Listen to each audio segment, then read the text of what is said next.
machalo nang'?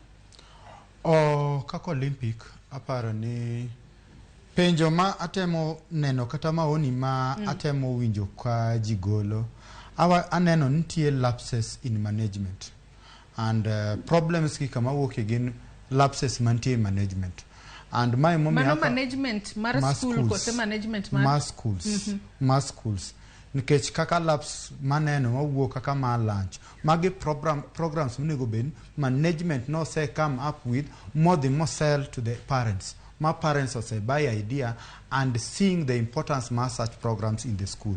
Managi miwinjo kanyawa dwana wacho ni a situation whereby iketa population, let's take a good example of population of 700. Idwa release gidhi yacht. Seche moko kodak machiegni. And this is also a link ma in management iyudo ka seche moko gik moko maricho donje. And jonjore bede take advantage of such situation mondo ohiny nyithindo.